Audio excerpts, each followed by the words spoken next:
칠흑 같은 어둠이 채 가시지 않은 새벽. 제3보병사단 예하 지경비 초소는 짙은 안개에 잠겨 있었다. 한 치 앞도 분간하기 힘든 유백색 장막은 철책 넘어 북녘의 풍경은 물론이고 아군의 동태마저 삼켜버릴 기세였다. 물기를 머금은 공기는 뼛속까지 스며드는 듯 차가웠고 간헐적으로 들려오는 무정이, 소음만이 이곳이 외부와 완전히 단절되지 않았음을 증명할 뿐이었다. 바로 그 정적을 깨고 한 발의 총성이 울려 퍼진 것은 불과 1시간 전이었다. 총성은 경고 사격도, 교전의 시작도 아니었다. 그것은 고요하고 외로우며 모든 것을 끝내는 소리였다. 한도경 원사가 현장에 도착했을 때 초소 주변은 이미 통제선으로 둘러싸여 있었다. 그는 낡은 지프에서 내리며 무겁게 한숨을 내쉬었다. 이 지긋지긋한 안개와 화약 냄새, 그리고 젊은 병사들의 죽음. 군 생활 20년 동안 수없이 반복된 풍경이었지만 익숙해지기는커녕 매번 가슴 한구석이 무뎌지는 감각에 휩싸일 뿐이었다. 군사경찰 수사대의 베테랑인 그에게 이런 사건은 일상이나 다름없었다. 누군가는 과도한 스트레스, 다른 누군가는 여자친구와의 이별, 또 다른 누군가는 선임의 괴롭힘을 이유로 스스로에게 총구를 겨눴다. 보고서에 적힐 사인은 달랐지만 결국 모두 적응 실패라는 네 글자로 귀결되곤 했다. 수고하십니다. 원사님, 초소 입구를 지키던 초병이 경례를 붙였다. 한도경은 짧게 고갯짓으로 답하며 안으로 들어섰다. 비좁은 초소 내부는 싸늘한 공기와 비릿한 피냄새, 그리고 아직 가시지 않은 화약 연기가 뒤섞여 숨이 막힐 지경이었다. 중앙에는 한 젊은 병사가 전투 의자에 앉은 채 고개를 떨구고 있었다. 그의 오른손에는 K치 소총이 힘없이 들려 있었고 관자놀이에서 흘러내린 피가 전투복을 검붉게 물들이고 있었다. 상황은 누가 봐도 명백했다. 극단적 선택, 또 하나의 비극적인 사건 파일이 추가될 터였다. 그때 젊고 훤칠한 장교 한 명이 다가와 거수 경례를 했다. 충성. 군사경찰대 김지훈 중위입니다. 먼저 현장 상황 보고 드리겠습니다. 갓 임관한 티가 나는 빳빳한 전투복과 흔들림 없는 눈빛. 육군사관학교 출신의 엘리트라는 것은 첫눈에 알 수 있었다. 김지훈 중위는 손에 든 태블릿 PC를 능숙하게 조작하며 보고를 시작했다. 사망자는 안우진 일병. 금일 04시 30분경 근무 교대 시간에 발견되었습니다. 현장은 내부에서 잠겨 있었고 외부 침입 흔적은 없습니다. 유서는 책상 위에서 발견되었으며 총기는 사망자 본인의 것입니다.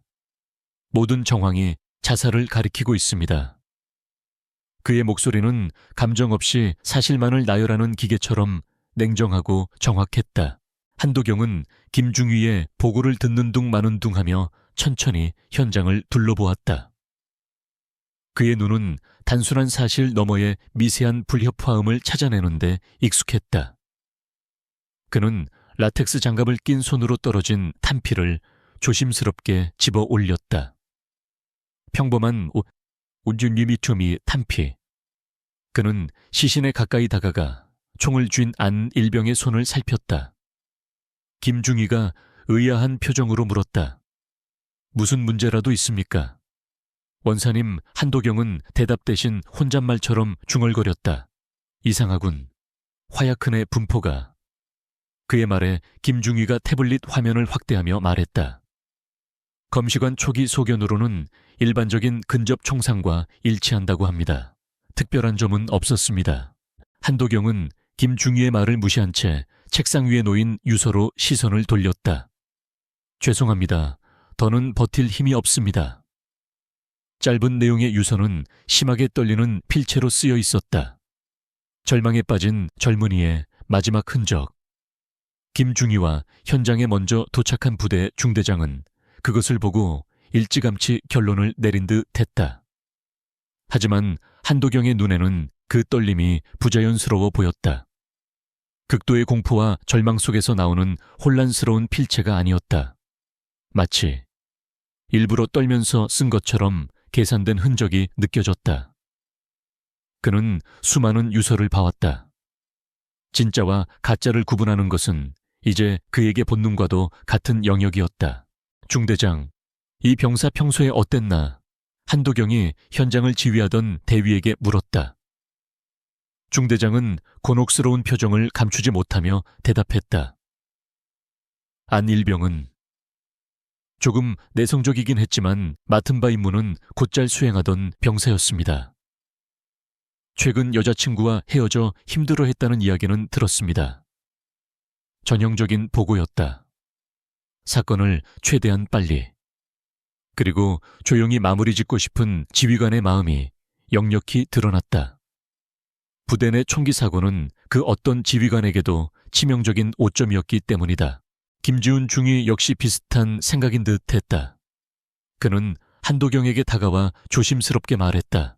원사님, 정황상 추가 조사가 필요 없을 듯합니다. 유서도 확실하고 동기들 진술에서도 최근 힘들어했다는 내용이 일치합니다. 부대 사기 문제도 있으니 조속히 사건을 종결하는 것이 좋겠습니다. 그것은 합리적이고 이성적인 판단이었다. 군 조직의 안정을 최우선으로 생각하는 장교다운 발언이었다. 하지만 한도경의 생각은 달랐다. 그의 오랜 경험이 만들어낸 동물적인 직감이 경고음을 울리고 있었다. 이 죽음은 너무나도 전형적이었다. 마치 누군가 자살 사건의 정석처럼 꾸며놓은 무대 같았다. 한도경은 아무 말 없이 다시 한번 초소 내부를 훑어보았다. 그의 시선이 바닥의 희미한 자국에 멈췄다. 전투화에 끌린 자국. 하지만 그 방향이 이상했다. 마치 누군가와 몸싸움을 벌이다가 밀려난 듯한 흔적이었다. 혼자서 총을 쏘기 위해 몸부림친 사람의 움직임이라고 보기에는 부자연스러웠다. 그는 손전등을 비추며 자국을 자세히 살폈다. 김중희가 그의 어깨 너머로 고개를 내밀며 물었다. 그건 무슨 자국입니까 글쎄. 쥐가 지나갔나 보지. 한도경은 퉁명스럽게 대답하며 일어섰다. 아직은 자신의 의심을 드러낼 때가 아니었다.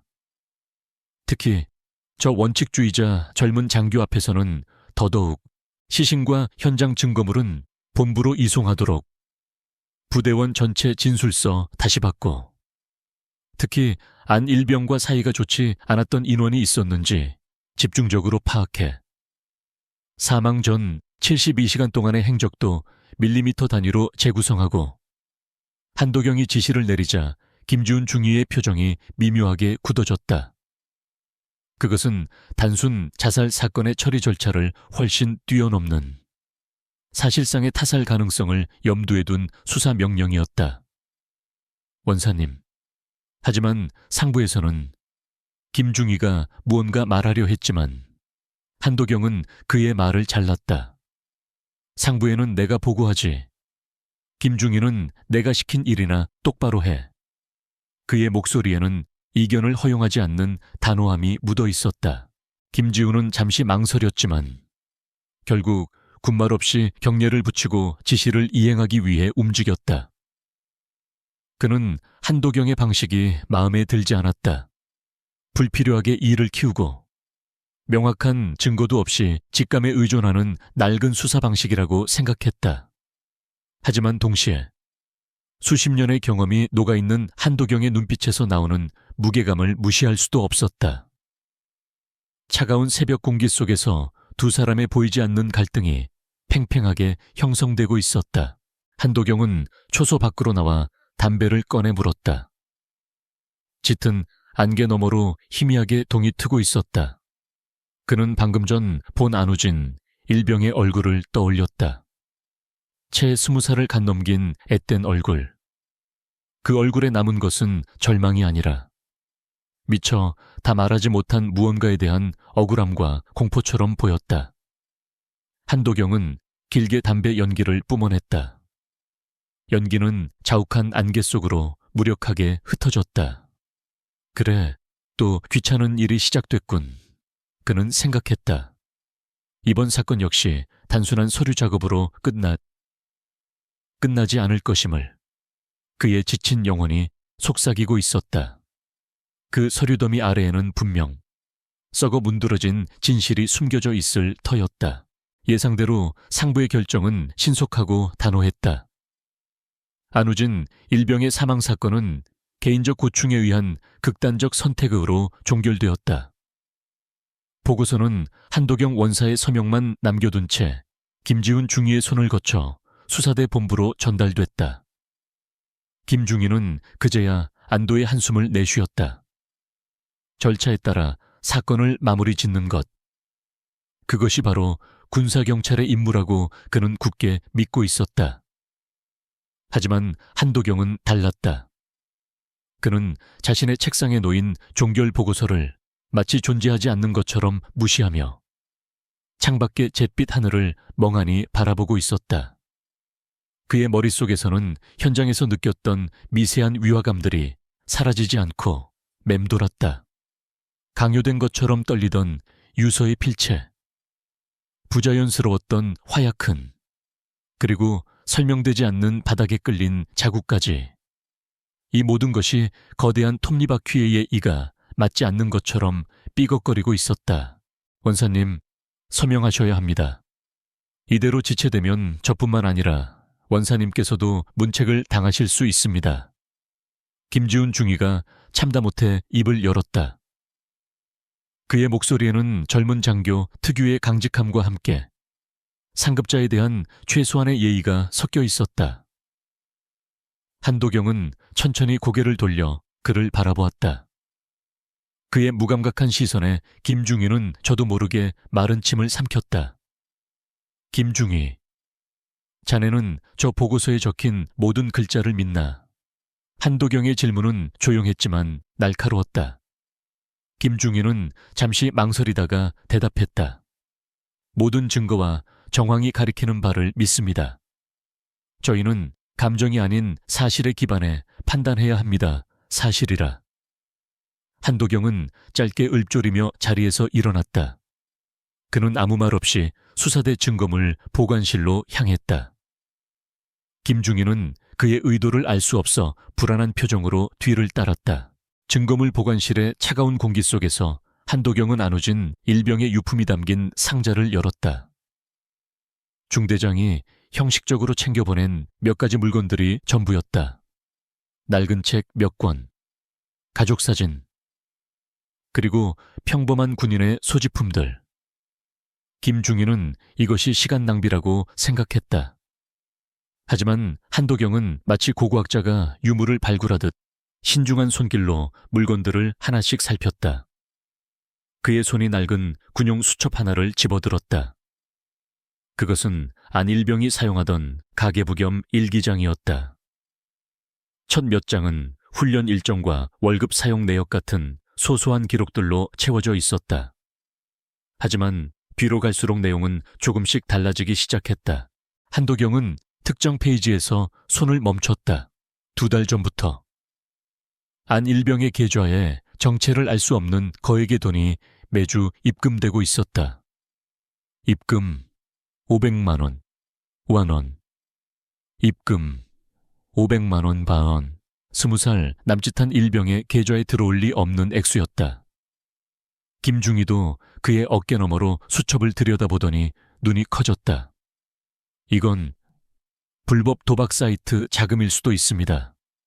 병사들 사이에서 종종 있는 일입니다. 그가 가능한 합리적인 추론을 내놓았지만 한도경은 고개를 저었다. 도박빚을 갚는 놈은 봤어도 이렇게 꾸준히 돈을 버는 놈은 본 적이 없어. 더군다나 이렇게 큰 돈을. 한도경의 시선은 단순한 입금 내역 넘어 그 돈의 출처와 의미를 쫓고 있었다. 이것은 단순한 비행이 아니었다. 어떤 거대한 사건의 일부라는 불길한 예감이 그의 등골을 스쳤다. 그의 예감은 다음 페이지에서 더욱 확실해졌다. 날짜와 함께 짧게 적힌 메모 형식의 글들이 나타났다. 그것은 일기라기보다는 스스로에게 보내는 경고나 다짐에 가까웠다. 내가 한 일이 옳은 것이었을까? 그들의 눈을 피해야 한다. 나는 아무것도 보지 못했다. 너무 많은 돈이다. 이것은 대가가 아니라 족쇄다. 글자들은 다급하고 혼란스러웠다. 유서에서 보았던 인위적인 떨림과는 차원이 다른 진실한 공포가 느껴졌다. 김지훈 중위는 아무 말도 할 수 없었다. 그의 이성적인 판단이 만들어낸 견고한 벽에 첫 번째 균열이 생기는 순간이었다. 보고서에 적힌 개인적 고충이라는 단어는 이 기록들 앞에서 너무나도 초라하고 무력했다. 한도경은 수첩의 마지막 장을 넘겼다.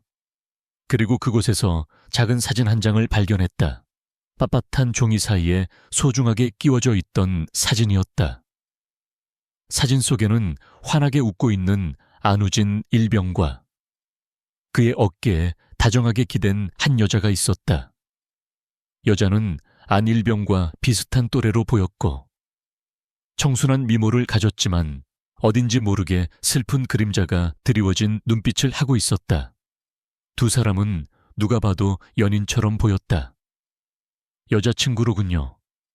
중대장이 말했던 헤어진 여자친구인 것 같습니다.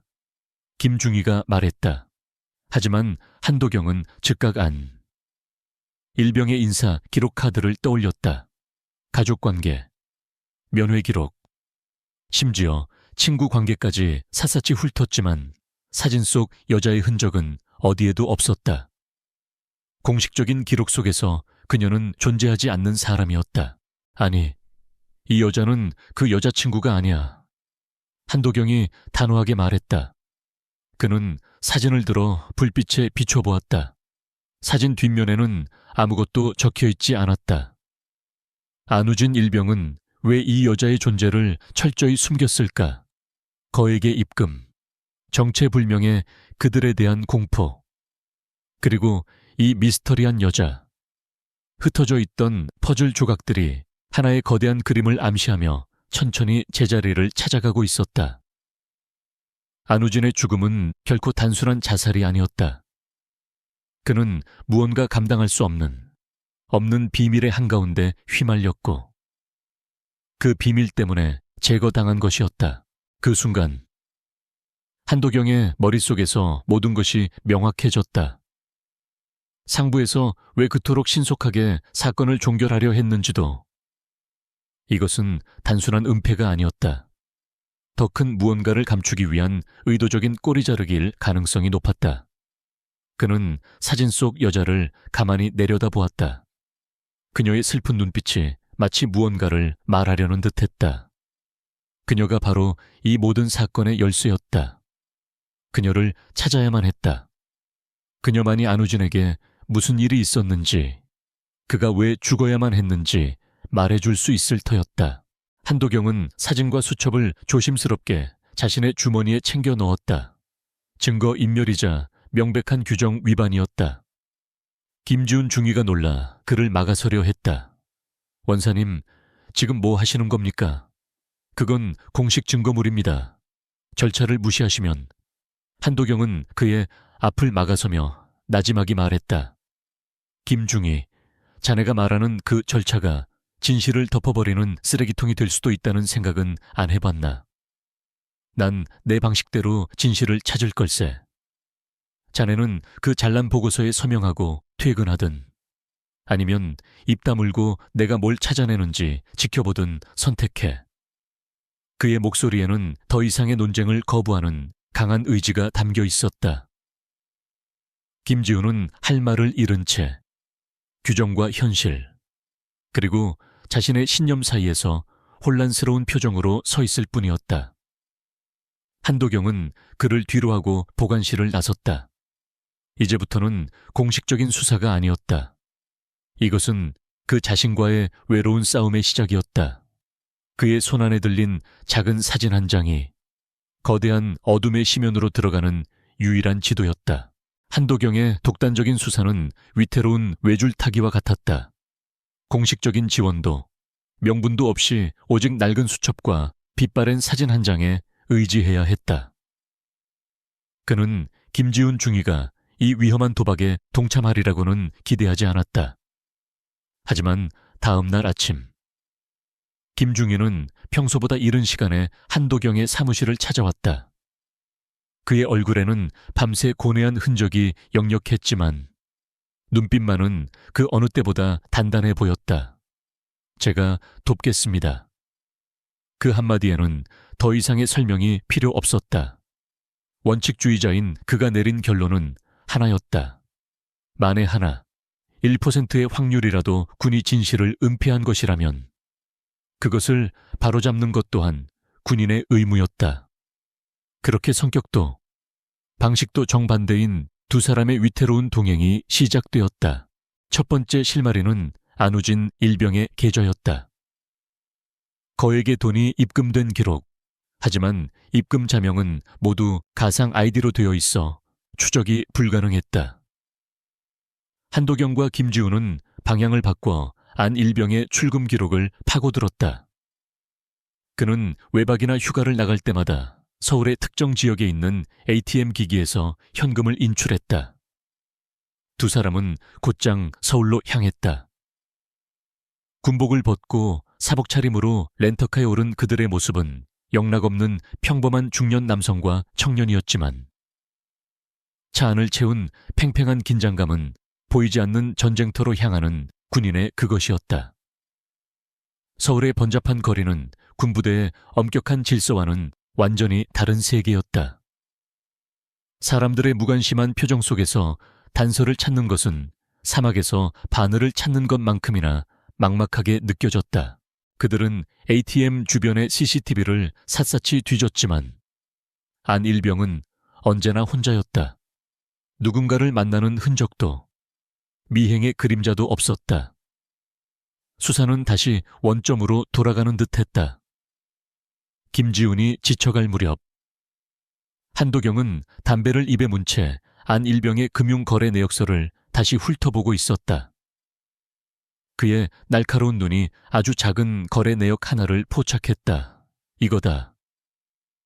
그가 가리킨 곳에는 엑시스은행 서초 지점에서 단돈 1,000원이 이체된 기록이 찍혀 있었다.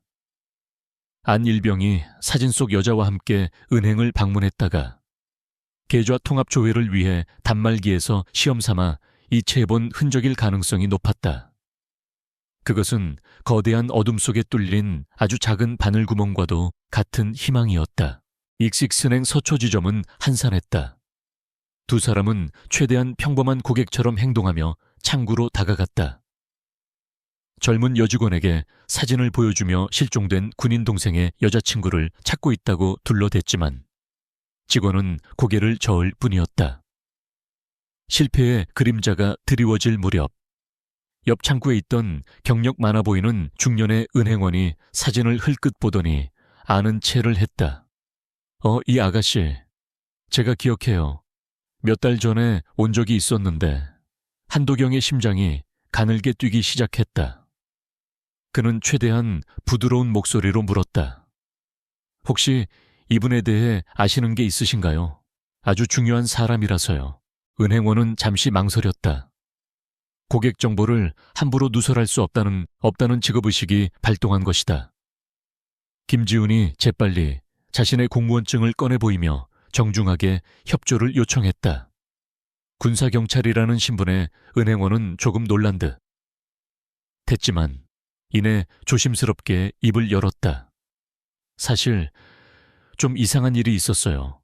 그녀의 목소리가 한 톤 낮아졌다. 저 아가씨가 통장을 개설하려고 신분증을 냈는데 저희 내부 시스템에 갑자기 적색 경보가 뜨는 거예요. 경찰의 신원 조회 요청 대상이라는 알림이었죠. 한도경과 김지훈은 서로의 얼굴을 쳐다보았다. 평범한 여자친구가 아니라는 예감이 확신으로 변하는 순간이었다. 은행원은 계속해서 말했다. 그래서 저희도 놀라서 잠시 업무를 중단하고 내부 지침을 확인하고 있었죠. 그런데 옆에 있던 동료가 저를 툭 치면서 작게 속삭이는 걸 들었어요. 너 아직도 경찰 피해 다니니? 라고요. 그 말은 동료가 고객에게 한 말이 아니라 마치 오래전부터 그녀를 알고 있었다는 듯한 혼잣말에 가까웠다. 한도경의 뇌리에 망치가 내리치는 듯한 충격이 가해졌다. 아직도 경찰 피해 다니니?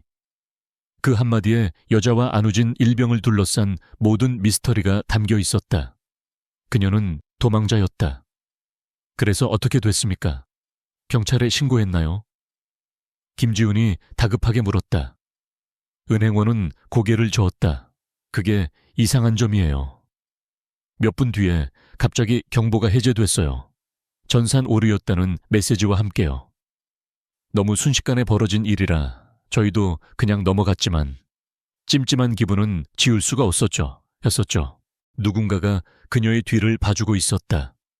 그녀가 경찰의 추적 리스트에 올랐다가 순식간에 사라지게 할 수 있는 힘을 가진 존재.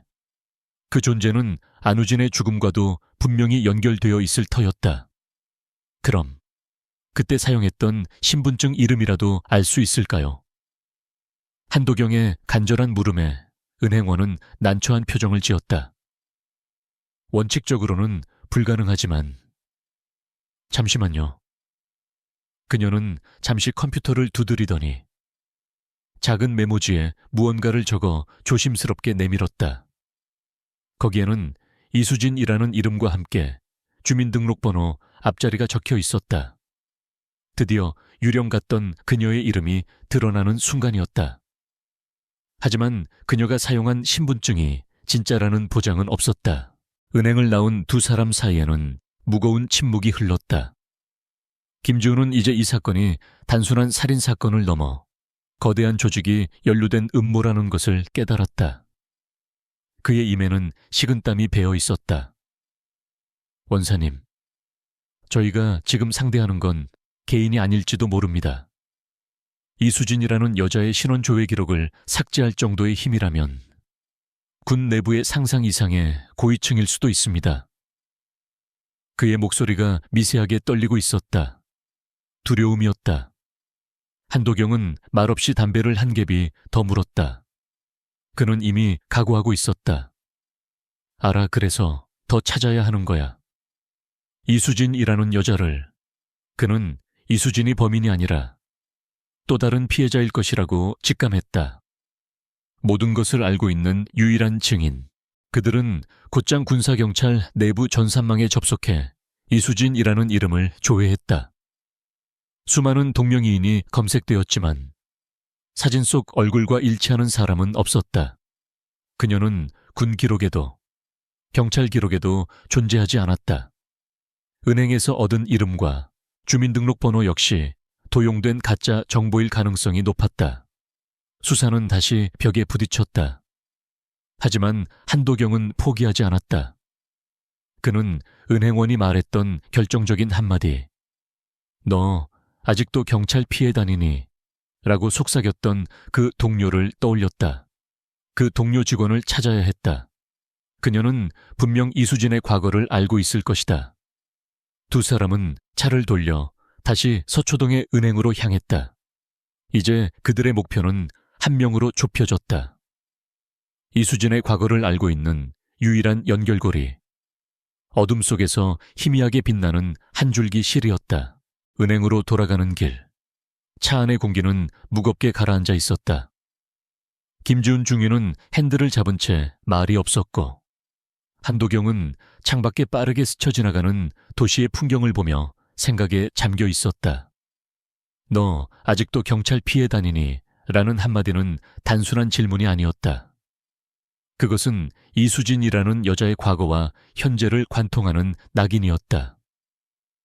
그녀를 알고 있던 은행원을 찾아내는 것만이 유일한 돌파구였다. 하지만 그들이 은행에 다시 도착했을 때 두 사람을 맞이한 것은 차갑고 단단한 벽이었다. 그들을 도왔던 중년의 은행원은 자리에 없었고 지점장은 그들이 내민 사진과 이름에 기계적인 미소로 답할 뿐이었다. 고객님의 개인정보는 확인해 드릴 수는 없습니다. 저희가 찾는 건 고객 정보가 아닙니다. 어제 분명 이수진 씨를 알아본 다른 직원이 있었습니다. 그분과 잠시 이야기만 나누게 해주십시오. 김지훈이 끈질기게 설득했지만 지점장의 태도는 요지부동이었다. 오히려 그는 불쾌한 기색을 노골적으로 드러내며 경비원을 부를 듯한 태세를 취했다. 무언가 이상했다. 어제와는 전혀 다른 분위기였다. 마치 누군가 미리 손을 써둔 것처럼. 모든 문이 그들의 눈앞에서 닫히고 있었다. 결국 아무런 소득 없이 은행을 나올 수밖에 없었다. 한도경은 차에 오르기 전 은행 건물 2층 창가에서 자신들을 차갑게 내려다보는 지점장과 눈이 마주쳤다.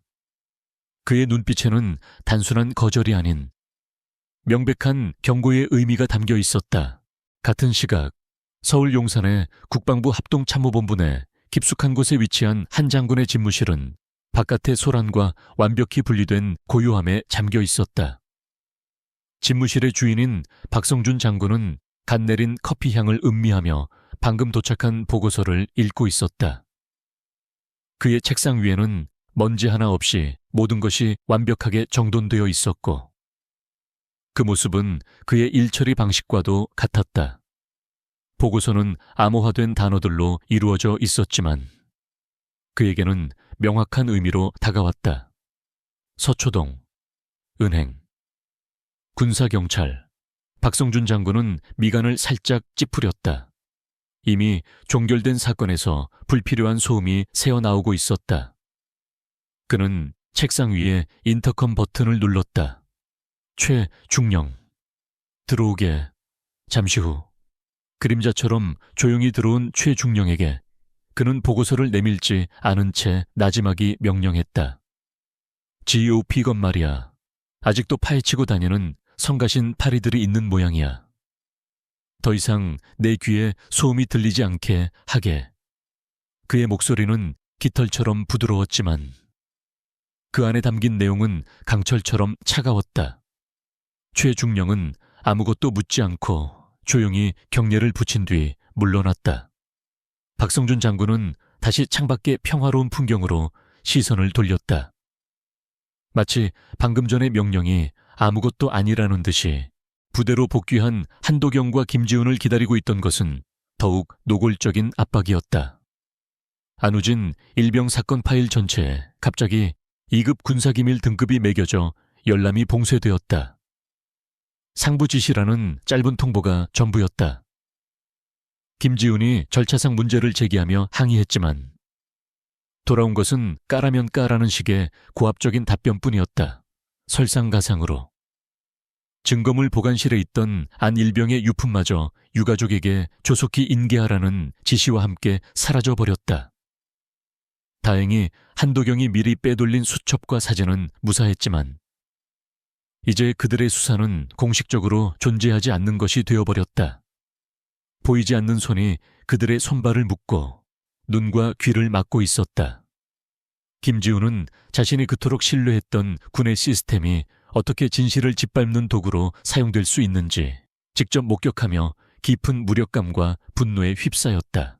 그날 밤 두 사람은 무거운 마음으로 서울에서의 추가 조사를 마치고 부대로 복귀하고 있었다.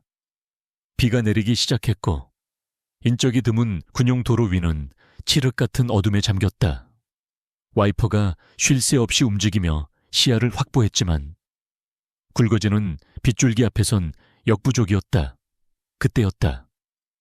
뒤에서부터 무서운 속도로 달려온 대형 덤프트럭 한 대가 경고도 없이 그들의 차 뒤에 바싹 붙었다. 상향등을 켠 트럭의 불빛이 룸미러를 통해 쏟아져 들어와 순간적으로 눈앞이 멀었다. 뭐야? 저 미친놈은 김지훈이 욕설을 내뱉으며 속도를 높여 피하려 했지만 트럭은 마치 사냥감을 몰아붙이는 맹수처럼 끈질기게 따라붙었다. 이것은 단순한 난폭운전이 아니었다. 명백한 의도를 가진 위협이었다. 한도경은 소리쳤다. 속도 줄이지 마, 저놈. 우리를 길 밖으로 밀어내려는 속셈이야. 그의 말이 끝나기가 무섭게 쿵 하는 둔탁한 충격과 함께 차체가 격렬하게 흔들렸다. 트럭이 기어코 그들의 차 뒷부분을 들이받은 것이다. 김지우는 비명을 지르며 핸들을 부여잡았지만 빗길에 미끄러진 차는 통제력을 잃고 가드레일을 향해 돌진했다. 끼익 쇠가 긁히는 끔찍한 소음과 함께 차의 옆면이 가드레일에 처참하게 긁혔다. 그 순간 트럭은 다시 한번, 이번에는 더욱 강하게 그들의 차를 들이받았다. 충격으로 한도경의 몸이 앞으로 튕겨나가며 대시보드에 머리를 부딪혔다. 유리창이 거미줄처럼 갈라지고 모든 것이 슬로우 모션처럼 느껴졌다. 김지우는 필사적으로 핸들을 반대쪽으로 꺾었다. 차는 도로 위를 몇 바퀴 더 회전한 뒤에야 겨우 멈춰 섰다. 그들을 위협하던 덤프트럭은 어느새 어둠 속으로 흔적도 없이 사라진 뒤였다. 얼마나 시간이 흘렀을까? 한도경은 이마에서 흐르는 뜨거운 액체를 느끼며 힘겹게 눈을 떴다. 김지우는 핸들에 기댄 채 거친 숨을 몰아쉬고 있었다. 다행히 두 사람 모두 심각한 부상은 피한 듯 했다. 부서진 차 밖으로는 여전히 차가운 비가 내리고 있었다. 김지훈이 떨리는 목소리로 말했다. 신고해야 합니다. 하지만 한도경은 천천히 고개를 저었다. 누구에게 이건 사고로 기록될 거야. 목격자도, 증거도 없어. 그의 목소리는 비에 젖은 도로처럼 차갑게 가라앉아 있었다. 이것은 경고였다. 더 이상 파고들지 말라는, 목숨을 담보로 한 마지막 경고. 두 사람은 빗속에 서서 망가진 차를 내려다보았다. 안전하다는 착각, 군이라는 조직이 자신들을 보호해줄 것이라는 믿음이 산산조각 나는 순간이었다. 적은 철책 너머에만 있는 것이 아니었다. 가장 안전해야 할 우리 내부. 바로 등 뒤에서 서늘한 총구를 겨누고 있었다. 김지훈은 더 이상 순진한 엘리트 장교가 아니었다. 그는 비에 젖은 얼굴로 한도경을 바라보았다. 그의 눈빛에는 혼란과 두려움, 그리고 이전에는 없었던 차가운 분노가 함께 서려 있었다. 이제야 원사님 말씀이 무엇이었는지 알겠습니다. 그들의 싸움은 이제 단순히 한 병사의 억울한 죽음을 밝히는 것을 넘어섰다. 그것은 거대한 악에 맞서 자신들의 목숨과 신념을 지켜내야 하는 처절한 생존투쟁이 되어버렸다. 목숨을 위협하는 경고는 한도경과 김지훈을 위축시키는 대신 오히려 그들의 마지막 남은 이성을 끊어버리는 도화선이 되었다. 더 이상 물러설 곳도 돌아갈 길도 없었다. 이수진을 찾는 것이 유일한 살 길이었다. 공식적인 수사망이 완벽히 차단된 상황에서 한도경은 베테랑의 마지막 무기, 즉 정도 정다우가 아닌 길을 선택했다. 그는 은행원 명단에서 이수진을 알아봤던 동료 직원의 신상을 몰래 파악했다. 그리고 퇴근 시간, 그녀의 집 앞에서 군인이 아닌 그저 절박한 한 명의 아저씨로서 그녀를 기다렸다. 처음에는 극도로 경계하던 은행원도 자신들 역시 목숨을 위협받고 있다는 한도경의 처절한 고백과 망가진 차 사진을 본 뒤에야 마음을 열었다. 그녀는 이수진과 같은 보육원 출신이었고 수진이 과거 끔찍한 사건에 휘말려 모든 것을 버리고 도망쳐야 했다는 사실을 털어놓았다. 그리고 그녀가 숨어있을 만한 유일한 장소, 과거 두 사람이 함께 아르바이트를 했던 낙원동의 낡은 여관 골목을 알려주었다. 서울의 가장 낡고 허름한 동네 중 하나인 낙원동. 미로처럼 얽힌 골목과 금방이라도 쓰러질 듯한 건물들은 도망자가 숨어들기에는 최적의 장소였다. 한도경과 김지훈은 이곳에서 이틀 밤낮을 잠복하며 탐문했다. 그들 스스로가 쫓기는 신세였기에 모든 움직임은 극도로 조심스러웠다. 주변을 경계하는 눈빛은 이미 수사관이 아닌 생존을 위해 발버둥치는 사냥감의 그것이었다. 마침내 낡은 옥탑방 창문으로 희미한 불빛이 새어나오는 것을 발견했다. 그리고 그 창가에 아주 잠깐 사진 속에서 보았던 슬픈 눈빛의 여인이 스쳐 지나갔다. 이수진이었다. 두 사람이 조심스럽게 옥탑방에 낡은 철문을 두드렸을 때 안에서는 아무런 대답이 없었다. 대신 창문이 깨지는 날카로운 소리와 함께 한 여자가 고양이처럼 지붕 위로 뛰쳐나왔다. 이수진은 그들을 보자마자 본능적으로 도망치기 시작했다. 그녀의 움직임은 오랜 도망자 생활에 단련된 듯 절박하고 날랬다. 김지훈이 먼저 그녀의 뒤를 쫓아 지붕 위를 달렸다. 위험천만한 추격전 끝에 김지훈이 막다른 골목에서 그녀의 앞을 막아섰지만 이수진은 품 안에 숨겨두었던 작은 칼을 꺼내들며 필사적으로 저항했다.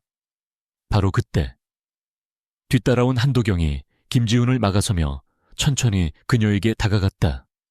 그는 무기를 꺼내는 대신 자신의 텅 빈 두 손을 보여주었다.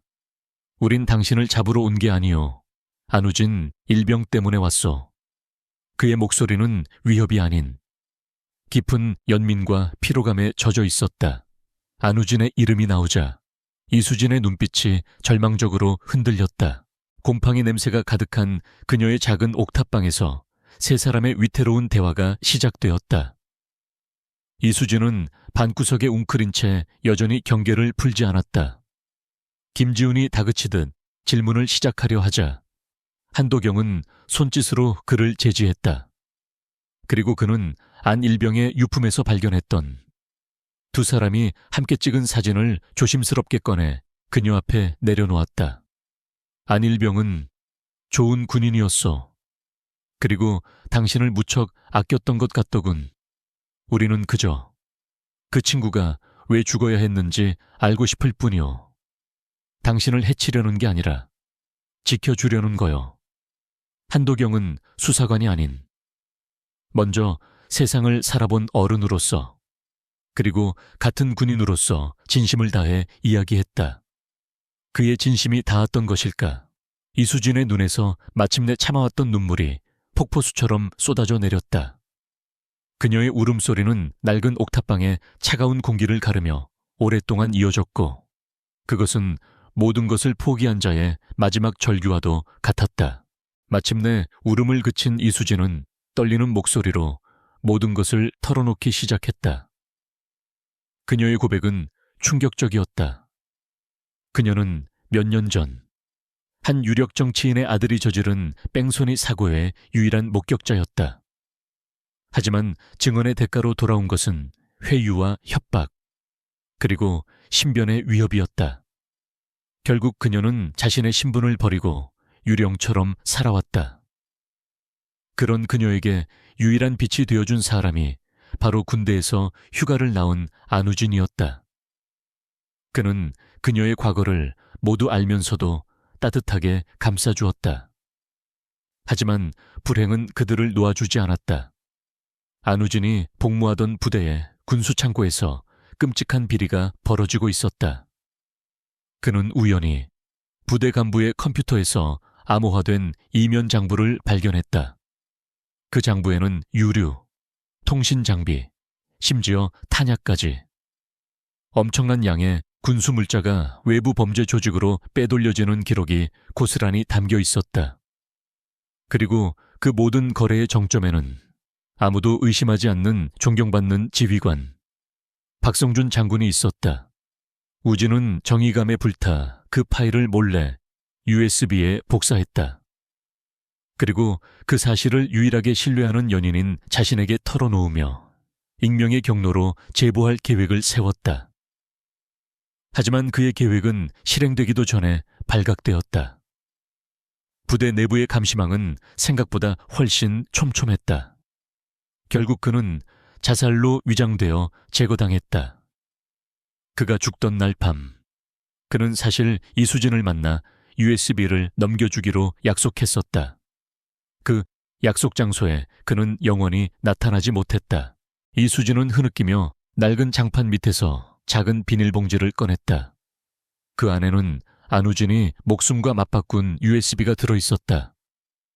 그것은 이제 단순한 증거물이 아니었다.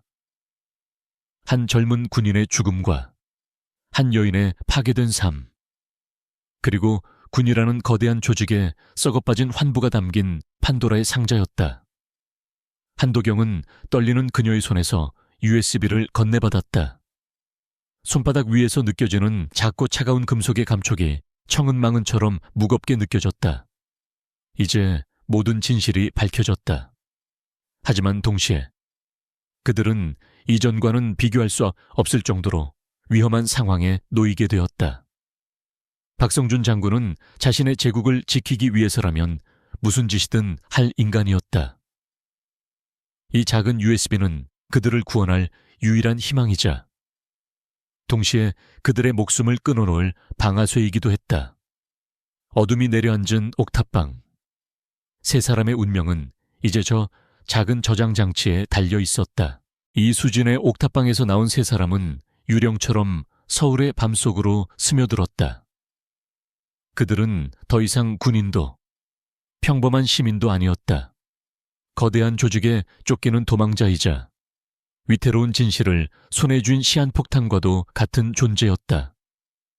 한도경은 낡은 수첩에 적어두었던 번호로 전화를 걸었다. 군에서 불명예 제대한 뒤 흥신소를 운영하는 후배였다. 그의 도움으로 세 사람은 신원을 숨긴 채 인천 외곽의 허름한 모텔에 임시 거처를 마련했다. 창문 밖으로는 잿빛 부두와 화물선들만 보이는 세상의 끝과도 같은 풍경이었다. 그 고립된 공간에서 세 사람의 마지막 승부수를 위한 논의가 시작되었다. 처음 김지훈 중위는 국방부 직속 감찰 조직이나 언론에 USB를 넘기는 전공법을 주장했다. 그것이 가장 안전하고 확실한 방법이라는 원칙적인 판단이었다. 하지만 한도경은 단호하게 고개를 저었다. 그의 20년 군 생활이 가르쳐준 것은 거대한 조직의 부패는 언제나 머리가 아닌 몸통 중간부터 썩어 들어간다는 사실이었다. 박성준 장군이 그 정도의 판을 짰다면 감찰부에도 심지어 언론에도 이미 그의 입김이 닿는 라인이 있을 걸세. 우리가 접촉하는 순간 저들은 우리 위치를 파악하고 USB는 세상에 공개되기도 전에 사라지겠지. 이건 도박이야. 하지만 지금 우리에게 남은 패는 이것뿐이니 판을 우리가 직접 짜야 해. 한도경의 말에 이수진도 동의했다. 그녀는 힘 있는 자들이 어떻게 진실을 덮어버리는지 이미 뼈저리게 경험했었다. 결국 그들은 가장 위험하지만 유일한 길을 선택하기로 했다. 적을 어둠 속에서 끌어내 직접 심판대에 세울 함정을 파기로 한 것이다. 그날부터 모텔방은 위태로운 작전 지휘 본부가 되었다. 계획의 핵심은 이수진을 미끼로 던지는 것이었다. 그녀만이 적들이 그토록 원하는 USB를 가진 인물로 알려져 있었기 때문이다. 그들은 우선 대포폰과 현금만을 이용해 외부와의 접촉을 시작했다. USB 안의 이면 장부에는 박성준 장군의 수족처럼 움직이던 최중령 외에도 군수품 거래에 깊이 관여한 민간 브로커의 연락처가 있었다. 그들은 가장 약한 고리인 브로커에게 접근하기로 했다. 이수진은 극도의 불안감에 떨면서도 안우진의 복수를 위해 기꺼이 미끼가 되겠다고 자처했다. 한도경은 그녀에게 거래를 제안하는 도망자의 역할을 철저히 교육했다. 목소리 톤, 단어 선택, 그리고 상대의 반응에 따라 어떻게 대처해야 하는지까지. 그녀는 더 이상 연약한 피해자가 아니었다. 복수를 위해 스스로 칼을 쥔 전사가 되어가고 있었다. 거래의 내용은 구체적이고 현실적이어야 했다. 현금 5억 원과 위조 여권, 그리고 동남아시아로 떠나는 비행기 티켓. 절박한 도망자가 마지막으로 쥘 법한 동아줄이었다. 김지훈은 자신의 기술적 지식을 총동원했다. 그는 인터넷을 통해 거래 장소로 삼을 만한 곳을 물색했고 마침내 인천항 근처의 폐차장을 찾아냈다. 사방이 높은 담으로 둘러싸여 있고 낡은 차들이 미로처럼 얽혀 있어 몸을 숨기기 용이했다. 무엇보다 공식적인 CCTV가 전혀 없다는 점이 완벽한 조건이었다. 그는 폐차장의 위성사진과 내부 구조도를 구해와 동선을 짜고 어디에 소형 녹음기와 카메라를 설치할지 세밀하게 계획했다. 한때 군사경찰의 모범적인 장교였던 그는 이제 군에서 배운 모든 지식과 기술을 군의 가장 어두운 부분을 공격하기 위해 사용하고 있었다. 계획을 짜는 동안 한도경과 김지훈의 관계는 이전과는 비교할 수 없을 정도로 끈끈해졌다. 늦은 밤, 싸구려 인스턴트 커피를 마시며 두 사람은 말없이 서로를 바라보곤 했다. 김지훈은 한도경의 노련한 직감과 사람을 꿰뚫어 보는 통찰력에 감탄했고, 한도경은 김지훈의 냉철한 분석력과 어떤 상황에서도 흔들리지 않는 원칙에 의지했다. 그들은 서로에게 부족한 부분을 채워주는 완벽한 파트너가 되어가고 있었다. 만약 우리가 실패하면 어떻게 됩니까? 어느 날 밤, 김지훈이 조용히 물었다. 한도경은 담배 연기를 길게 뿜으며 대답했다. 실패하면 안우진이 옆으로 가야지. 억울하게 죽은 놈들끼리 저 세상에서 술이나 한잔하면 될 거야. 그의 목소리는 농담처럼 가벼웠지만 그 안에는 모든 것을 각오한 자의 비장함이 담겨 있었다. 모든 준비가 끝난 날 밤, 마침내 이수진은 대포폰의 통화 버튼을 눌렀다. 한도경이 옆에서 작은 메모지에 지시사항을 적어 보여주었고, 김지훈은 통화 내용을 녹음하며 역추적 가능성을 확인했다. 수화기 너머에서 들려오는 브로커의 목소리는 교활하고 탐욕스러웠다. 이수진은 연습한 대로 떨리지만 단호한 목소리로 거래를 제안했다. 안우진이 남긴 물건, 당신들이 찾고 있는 거 맞죠? 그거 가지고 있어요. 5억. 그리고 여기서 뜨게 해줘요. 그럼 깨끗하게 넘겨줄게요. 브로커는 잠시 침묵하더니 어딘가에 확인을 하는 듯 했다. 잠시 후 그의 목소리가 다시 들려왔다. 좋아. 내일 자정, 인천항 제3폐차장으로 혼자 나와. 쓸데없는 짓 할 생각 말고.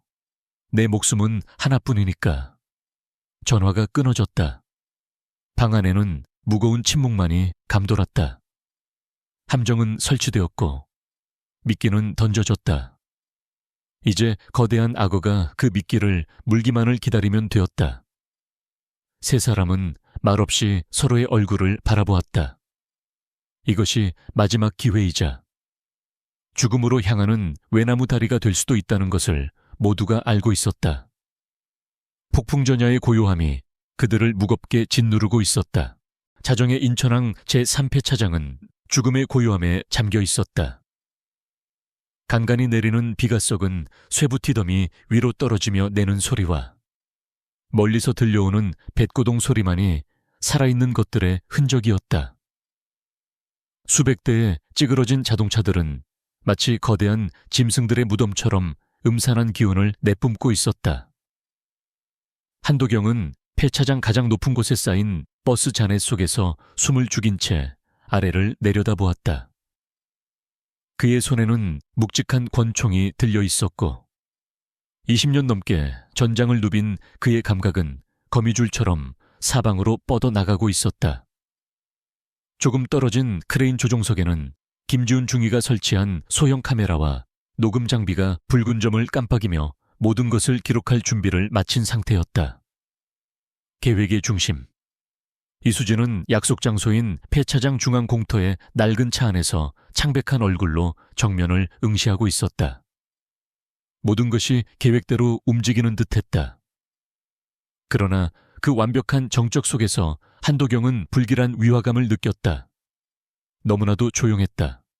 마치 폭풍이 몰아치기 직전의 바다처럼 약속된 자정이 되자 폐차장의 육중한 철문이 소름 끼치는 소리를 내며 열렸다.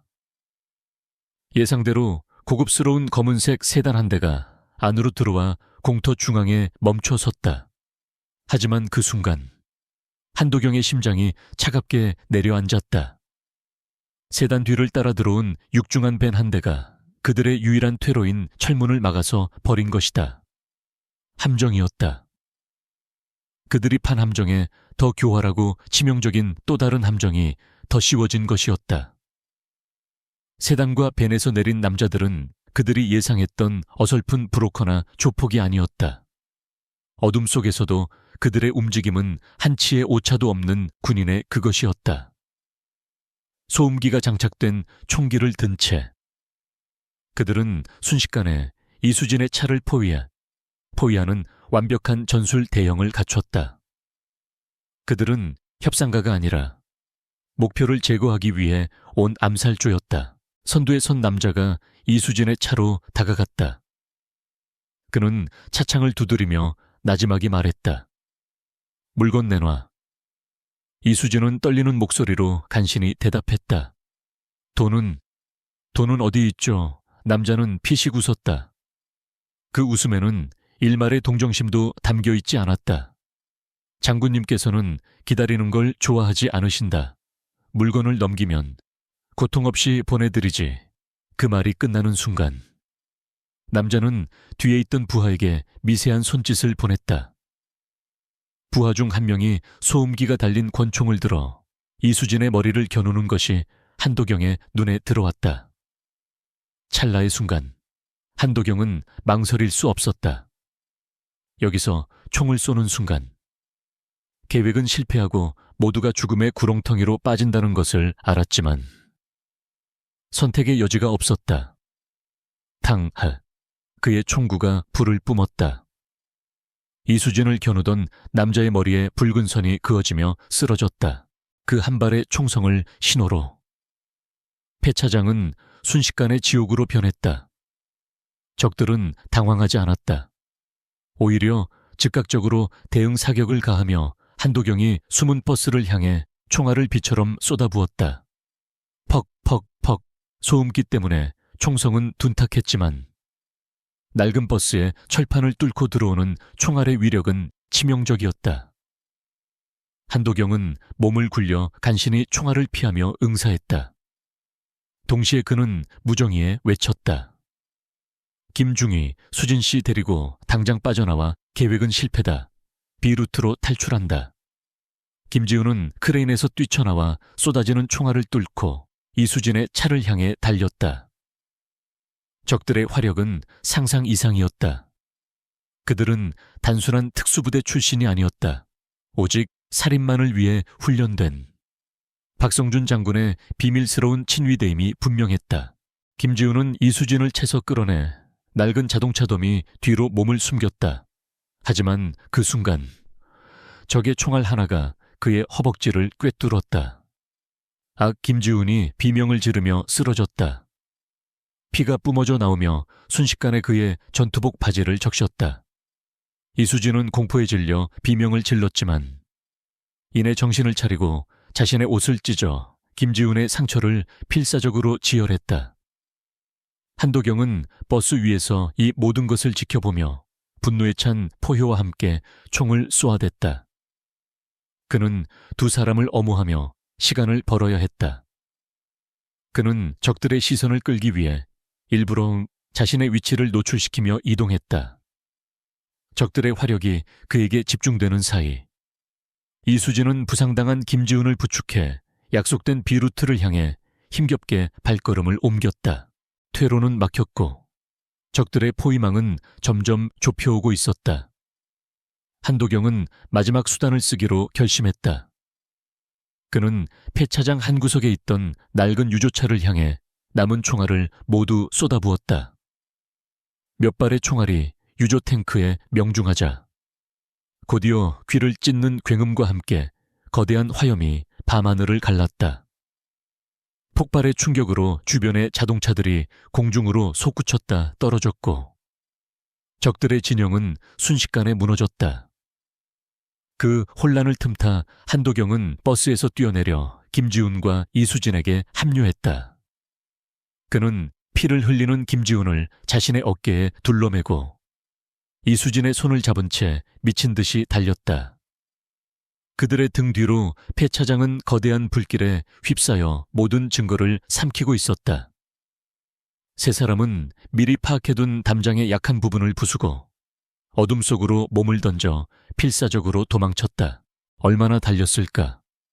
미리 세워둔 낡은 트럭에 세 사람이 간신히 올라탔을 때 멀리서 경찰 사이렌 소리가 울려 퍼지기 시작했다. 적들이 그들을 살인범으로 만들기 위해 꾸민 완벽한 마무리였다. 한도경은 거칠게 트럭에 시동을 걸고 어둠 속으로 질주했다. 뒷좌석에서는 이수진이 정신을 잃어가는 김지훈의 상처를 누르며 울부짖고 있었다. 한도경은 피와 기름 냄새가 진동하는 차 안에서 룸미러를 보았다. 그 속에는 불타는 폐차장을 배경으로 자신들의 모든 것이 함께 불타버렸다는 절망적인 사실만이 비치고 있었다. 함정은 처참하게 실패했다. 증거 확보는커녕 동료는 죽음의 문턱에 서 있고 그들 자신은 이제 살인자라는 누명을 쓴 채 쫓기는 신세가 되었다. 그들은 방금 다시는 돌아올 수 없는 강을 건너버렸다. 폐차장을 빠져나온 낡은 트럭은 어둠 속을 절박하게 질주했다. 뒷좌석에서 터져나오는 김지훈 중위의 신음소리는 점점 희미해져 갔고 그의 상처를 누르고 있는 이수진의 손은 붉은 피로 흥건했다. 이대로 병원으로 갔다가는 1시간도 안 돼 군사경찰에 체포될 것이 뻔했다. 한도경은 이성을 잃지 않으려 필사적으로 애쓰며 인적이 드문 시골길을 따라 차를 몰았다. 그는 재개발 지역으로 지정되어 모든 주민이 떠나버린 폐허가 된 마을 어귀에 트럭을 세웠다. 이곳이라면 최소한 몇 시간은 벌 수 있을 터였다. 그는 군에서 배운 야전 응급처치술을 떠올리며 낡은 트럭의 공구함과 이수진이 가진 소독약으로 조잡한 수술을 감행해야 했다. 칼날을 불에 달고 소독하고 김지훈의 허벅지를 찢어 총알을 파내는 과정은 지옥과도 같았다. 김지훈은 고통에 찬 비명을 질렀고 이수진은 그의 입을 막은 채 눈물을 흘렸다. 한도경은 떨리는 손을 다잡으며 수십 년 전 전장에서 동료를 수술했던 끔찍한 기억을 억지로 끄집어내야만 했다. 간신히 총알을 빼내고 상처를 꿰맸을 때 낡은 라디오에서는 충격적인 뉴스가 흘러나오고 있었다. 군사경찰 수사대 소속 한도경 원사와 김지훈 중위가 군수품 밀매에 연루되었으며 거래 현장에서 동료 군인들에게 총격을 가하고 도주했다는 내용이었다. 그들은 순식간에 동료를 살해하고 군을 배신한 파렴치한 범죄자가 되어 있었다. TV에서는 그들의 얼굴 사진과 함께 무장 탈영병이라는 자막이 큼지막하게 떠다녔다. 박성준 장군은 언론과의 인터뷰에서 비통한 표정으로 군 내부의 썩은 부위를 도려내기 위해 모든 역량을 총동원하겠다고 선언했다. 완벽한 각본이었다. 그들은 이제 대한민국 군 전체의 적이 되었다. 과다출혈과 고열에 시달리던 김지훈은 라디오를 들으며 피를 토할 듯한 분노로 몸을 떨었고 한도경은 말없이 담배에 불을 붙였다. 이수진은 몇 년간 자신을 짓눌러 왔던 거대한 힘이 어떻게 개인의 삶을 송두리째 파괴하는지 다시 한번 목격하며 공포에 질렸다. 그 순간부터 그들의 처절한 도주가 시작되었다. 전국 주요 도로에는 군경 합동 검문소가 설치되었고 기차역과 터미널에는 그들의 얼굴이 담긴 수배 전단이 나붙었다. 한도경은 자신의 모든 연줄과 경험을 동원했다. 그는 쫓는 자들의 심리를 역이용하여 그들의 허를 찔렀다. 모두가 고속도로를 경계할 때 그들은 험준한 산길을 넘었고 모두가 대도시의 빈민가에 숨었을 것이라 예상할 때 그들은 한적한 시골의 빈 농가에 몸을 숨겼다. 하지만 시간이 지날수록 상황은 악화되었다. 식량과 의약품은 바닥을 드러냈고 김지훈의 상처는 덧나기 시작했다.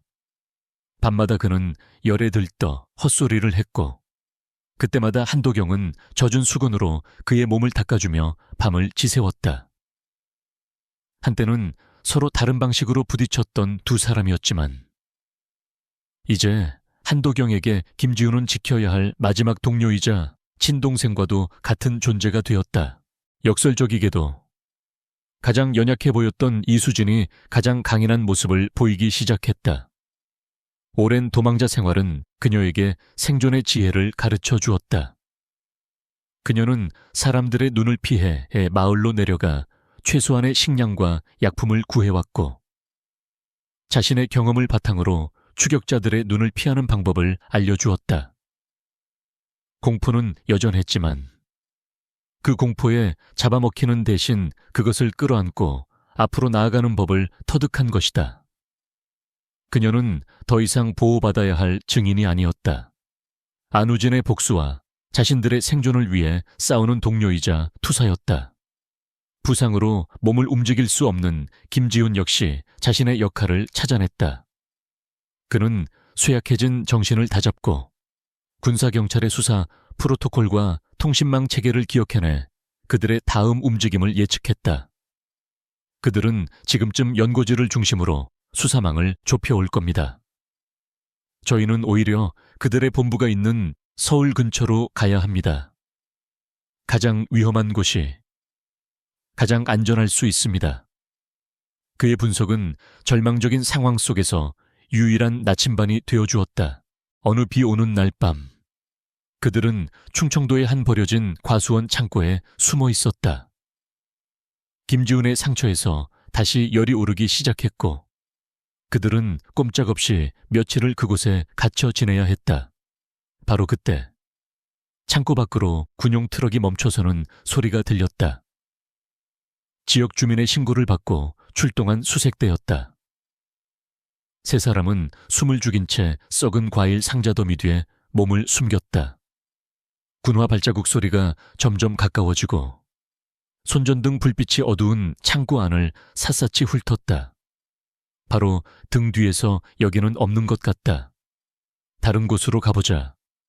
는 목소리가 들렸을 때 이수진은 공포에 질려 비명을 지를 뻔한 자신의 입을 틀어막아야 했다. 군인들이 떠나고 난 뒤에도 세 사람은 한동안 서로의 심장 소리 외에는 아무것도 들을 수 없을 만큼 얼어붙어 있었다. 죽음이 바로 턱 밑까지 스쳐 지나간 순간이었다. 그날 밤 한계에 다다른 절망 속에서 한도경은 품 안에 간직해온 USB를 꺼내보았다.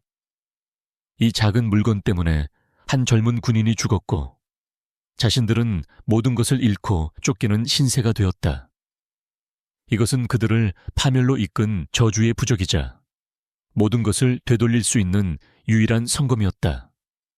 그는 더 이상 이렇게 도망만 다니다가 쥐도 새도 모르게 죽어갈 수는 없다고 결심했다. 숨고 피하는 것은 패배로 가는 길일 뿐이었다. 살아남기 위해서는. 그리고 죽어간 안우진의 명예를 되찾기 위해서는 싸워야만 했다. 방어는 끝났다. 결시다. 이제는 공격할 차례였다. 그는 고열에 신음하는 김지훈과 두려움에 지친 이수진을 돌아보았다. 그리고 결심한 듯 나지막하지만 강철 같은 목소리로 말했다. 더 이상 도망만 칠 수는 없어. 우리가 직접 놈의 심장부로 들어가는 거다. 그의 눈빛은 더 이상 도망자의 그것이 아니었다. 모든 것을 걸고 마지막 사냥에 나서는 사냥꾼의 눈빛으로 변해 있었다. 한도경의 결심은 절망 속에서 피어난 마지막 불꽃이었다. 더 이상 쫓기며 말라 죽을 수는 없었다. 적의 심장부. 박성준 장군이 있는 군단 사령부로 직접 뛰어드는 것 외에는 길이 없었다. 그것은 명백한 자살 행위였지만 김지훈 중위는 반대하지 않았다. 오히려 그의 눈은 상처의 고통과 열기 속에서도 형형하게 빛나고 있었다. 그는 군사 지식과 분석력을 총동원해 이 불가능한 작전을 설계하기 시작했다. 기회가 있습니다. 김중위가 낡은 지도 위에 손가락을 짚으며 말했다.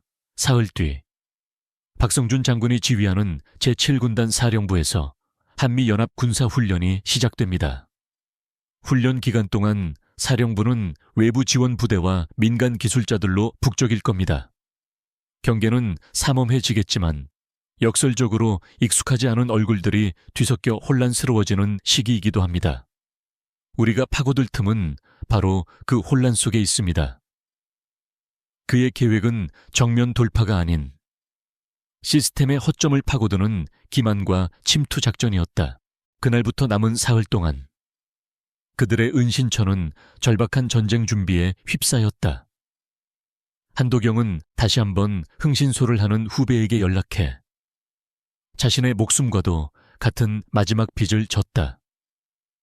그는 훈련에 참가하는 공병 부대 소속 중사의 군복과 위조된 신분증, 그리고 사령부 내부에서만 통용되는 비표를 구해달라고 부탁했다. 그것은 목숨을 건 부탁이었고 후배는 침묵 끝에 이번이 진짜 마지막입니다. 선배님이라는 말과 함께 위험한 요구를 수락했다. 이수진은 더 이상 연약한 도망자가 아니었다. 그녀는 대담하게 시내로 나가 대포폰 여러 대와 고성능 노트북, 소형 신호 교란 장치 등을 구해왔다. 그녀의 두려움은 안우진을 위한 복수심과 동료들을 살려야 한다는 책임감으로 변해 있었다. 부상당한 김지우는 침대에 누운 채 노트북으로 사령부의 설계, 도면과 훈련 계획서를 해킹하여 분석했다.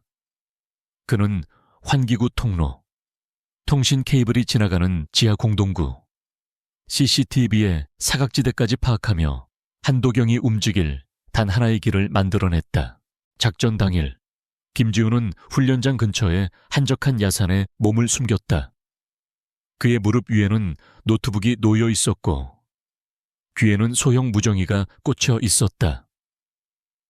그는 부상으로 함께할 수 없었지만 이제 한도경의 눈과 귀가 되어 이 모든 작전을 지휘할 터였다. 공병 부대원으로 위장한 한도경은 낡은 트럭을 몰고 사령부 정문을 향했다.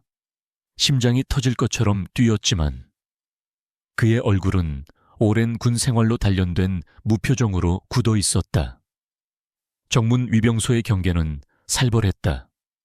하지만 훈련 때문에 쉴 새 없이 드나드는 차량 행렬과 여기저기서 터져나오는 고함 소리로 극도로 혼잡했다. 한도경은 김지훈이 알려준 대로 가장 혼잡한 보급 차량 행렬의 꼬리에 붙어 자연스럽게 검문소로 진입했다.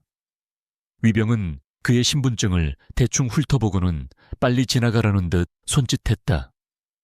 첫 번째 관문을 무사히 통과하는 순간이었다. 사령부 내부는 거대한 벌집처럼 분주하게 움직이고 있었다. 한도경은 김지훈의 무전을 따라 최대한 사람들의 눈에 띄지 않게 움직였다. 전방 50m. 순찰조 접근 중입니다. 오른쪽 보급 창고로 진입하십시오. 김지훈의 목소리는 열 때문에 가끔씩 갈라졌지만 그 어느 때보다 냉철하고 정확했다. 한도경은 그의 지시에 따라 어두운 창고에 몸을 숨기고 순찰조가 지나갈 때까지 숨을 죽였다. 그는 창고의 환기구를 통해 본관 건물로 잠입했다. 좁고 먼지 쌓인 환기구 안을 기어가는 동안 그는 자신이 지금 무슨 짓을 하고 있는지 새삼 깨달았다. 군의 모든 것을 바쳤던 한 군인이 이제는 그 군의 가장 깊숙한 곳을 좀먹는 벌레처럼 기어가고 있었다. 이윽고 그는 목표 지점인 사령관 집무실 바로 아래층의 천장에 도달했다. 박성준 장군의 집무실이 있는 최상층은 경비가 훨씬 삼엄했다. 복도를 지키는 헌병들의 눈을 피해 집무실로 들어가는 것은 불가능했다. 한도경은 김지훈과 약속한 마지막 수단을 사용하기로 했다. 김지훈이 사령부 내부 통신망을 해킹해 다른 구역에 작은 화재 경보를 울렸다. 경보 소리에 복도를 지키던 헌병들이 잠시 자리를 비운 사이 한도경은 환기구 덮개를 열고 복도로 뛰어내렸다. 그는 전자잠금 장치로 잠긴 집무실 문 앞에 서서 이수진이 구해온 신호 교란 장치를 사용했다. 몇 초간의 아슬아슬한 시간이 흐른 뒤 딸깍 하는 작은 소리와 함께 잠금 장치가 풀렸다. 그는 조용히 문을 열고 안으로 들어섰다. 그런데 집무실은 비어있지 않았다. 방 안에 거대한 책상 뒤편. 박성준 장군이 마치 그를 기다리고 있었다는 듯이 조용히 앉아 있었다. 그의 얼굴에는 놀란 기색 대신 모든 것을 꿰뚫어 보는 듯한 차가운 미소가 걸려 있었다. 올 줄 알았네. 한 원사.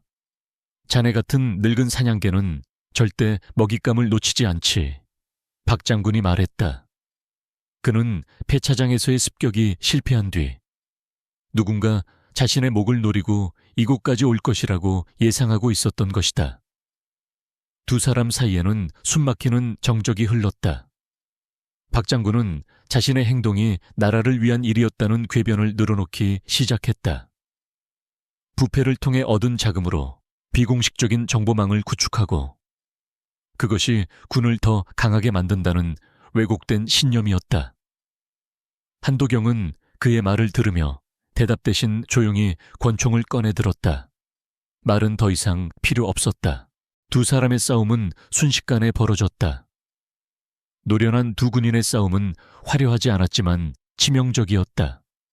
집무실의 고급 가구들이 부서져 나가고 서류들이 공중에 흩날렸다. 육박전 끝에 한도경은 온몸에 힘을 다해 박성준을 제압하고 그를 책상에 처박았다. 그는 박성준이 정신을 차리기 전에 그의 컴퓨터에 이수진이 건네주었던 USB를 꽂았다. 안우진이 남긴 원본 파일과 박성준의 컴퓨터에 숨겨져 있던 모든 비리 증거들이 동기화되기 시작했다. 김지훈과 이수진이 미리 만들어둔 해외의 안전한 클라우드 서버로 모든 파일이 전송되고 있었다. 바로 그때 박성준이 책상 밑에 숨겨둔 비상벨을 눌렀다. 띠리리리. 요란한 경보음이 울려 퍼졌다. 파일 전송이 베르트 완료되는 순간 집무실의 문이 거칠게 열리며 완전 무장한 장군의 경호대들이 들이닥쳤다. 수십 개의 총구가 일제히 지치고 상처투성이인 한도경을 겨누었다. 그는 꼼짝없이 포위되었다. 마지막 승부수는 던져졌지만 그는 이제 도간에 든 쥐였다. 수십 개의 총구가 자신을 향하는 절체절명의 순간 한도경은 오히려 기묘한 평온함을 느꼈다. 그는 모든 것을 걸었고 이제 그 결과를 받아들일 시간이었다. 정신을 차린 박성준 장군이 경멸과 승리감에 찬 미소를 지으며 일어섰다. 끝났어. 한 원사, 자네의 무모한 영웅노름은 여기까지다. 끌어내. 그의 명령의 경호대원들이 한도경에게 다가서는 순간 사령부 전체를 뒤흔드는 날카로운 경보음이 터져나왔다. 그것은 화재 경보나 훈련 경보가 아니었다. 적의 침투 혹은 쿠데타와 같은 최상위 비상사태 시에만 발령되는 이른바 진돗개 하나에 준하는 비상경계령이었다. 스피커를 통해 당황한 지휘, 통제실의 목소리가 터져나왔다. 모든 부대원은 현 위치에서 대기하라. 현재 시각부로 제7군단 사령부는 국방부 직할 특별수사단의 지휘 통제를 받는다. 박성준의 얼굴에서 처음으로 미소가 사라졌다. 그의 눈동자가 믿을 수 없다는 듯 격렬하게 흔들렸다. 그 순간 박살난 집무실 문으로 이전과는 전혀 다른 복장의 군인들이 눈사태처럼 쏟아져 들어왔다. 그들은 박성준의 경호대와는 비교도 안 될 만큼 신속하고 위압적인 움직임으로 순식간에 상황을 장악했다. 그들의 팔에 달린 견장에는 검과 저울이 새겨진 국방부에서 가장 날카로운 칼로 불리는 특별수사단의 마크가 선명했다. 그들을 이끌고 들어온 한 중령은 한도경과 박성준을 한번 훑어본 뒤 얼음장처럼 차가운 목소리로 말했다. 박성준 장군, 당신을 군형법상 반란 수괴, 이적죄, 초병 살해 및 군용물 횡령 등의 혐의로 긴급 체포한다. 그것은 사형 선고와도 같은 말이었다. 한도경은 침투 직전 마지막으로 남은 자신의 인맥을 통해 특수단의 하나에 메시지를 남겼다. 자신이 약속된 시간까지 복귀하지 않으면 클라우드 서버에 전송되는 모든 데이터를 근거로 즉시 사령부를 장악해달라는 자신의 목숨을 건 마지막 도박이었다. USB의 파일 전송이 완료된 순간 그 도박의 스위치가 켜진 것이다. 박성준은 이성을 잃고 포효했다. 그는 자신의 모든 인맥과 권력을 들먹이며 저항했지만 특수단의 군인들은 기계처럼 움직일 뿐이었다. 한때 철옹성 같던 그의 제국은 그렇게 허무하게 무너져 내렸다.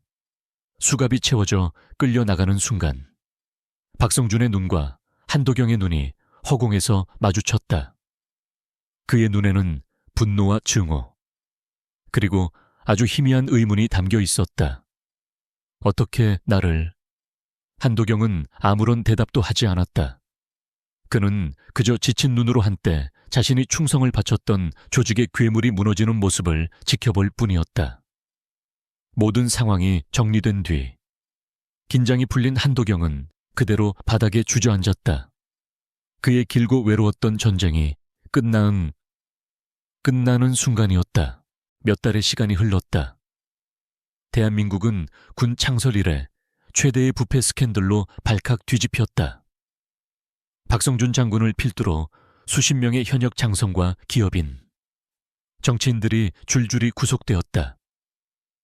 안우진, 일병의 죽음은 재수사를 통해 명예로운 순직으로 정정되었고 그의 이름 앞에는 더 이상 나약한 자살자라는 오명이 따라붙지 않았다. 군사병원 창가, 깁스를 한 채 햇살을 받고 있는 김지훈 중위의 어깨에는 새로운 계급장이 달려 있었다. 그는 이번 사건의 공로를 인정받아 대위로 특별 진급했다. 하지만 그의 얼굴에는 기쁨보다 모든 것을 겪어낸 자의 깊은 그늘과 성숙함이 자리 잡고 있었다. 그의 옆에는 말끔한 옷차림의 이수진이 서 있었다. 그녀는 증인 보호 프로그램을 통해 새로운 신분과 삶을 얻었고 더 이상 어둠 속에 숨지 않아도 되었다. 그녀는 얼마 전 혼자서 안우진의 묘를 찾아가 한참을 울다 왔다고 했다. 이제야 비로소 진짜 이별을 할 수 있게 되었다면서 며칠 뒤 한도경은 퇴원을 앞둔 김지훈을 찾아왔다. 두 사람은 병원 옥상에 나란히 서서 멀리 보이는 도시의 풍경을 바라보았다. 그들은 영웅이 되었지만 누구도 영웅처럼 웃지 않았다. 자네는 군에 남을 건가? 한도경이 먼저 침묵을 깼다. 김지훈은 잠시 망설임 없이 고개를 끄덕였다.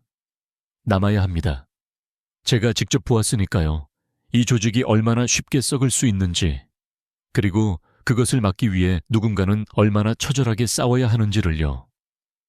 이제 그게 제 임무인 것 같습니다. 그의 목소리에는 더 이상 풋내기, 엘리트 장교의 이상론이 아닌 차가운 현실을 딛고 일어선 자의 굳은 신념이 담겨 있었다. 한도경은 그런 그를 보며 희미하게 미소 지었다. 그는 품 안에서 누렇게 바랜 서류 봉투 하나를 꺼냈다. 저녁 지원서였다. 내 전쟁은 끝났네. 이제 자네 같은 젊은 사람들이 지켜나가야지. 그리고 마침내 모든 것이 끝난 어느 가을. 날 오후 한도경은 허름한 민간인 복장으로 자신이 평생을 바쳤던 부대의 정문 앞에 섰다. 그는 더 이상 군인이 아니었다. 그는 뒤를 돌아보지 않았다. 자신의 청춘과 신념, 동료들의 피와 죽음이 묻혀있는 그곳에 더 이상의 미련은 없었다. 그는 그저 평범한 중년의 아저씨처럼 소음과 인파 속으로 천천히 걸어 들어갔다. 위병소의 젊은 초병은 그가 누구인지 알아보지 못했다. 한도경의 모습이 인파 속으로 완전히 사라졌을 때 부대 안에서는 새로운 하루를 시작하는 힘찬 훈련 구령 소리가 울려 퍼지고 있었다. 그의 이야기는 전설처럼 남겠지만 세상은 그렇게 아무 일 없었다는 듯이 계속 흘러갈 터였다. 낡은 시대는 저물고 상처를 통해 더 단단해진 새로운 세대가 그 자리를 채우며 그렇게 군의 시간은 계속되고 있었다.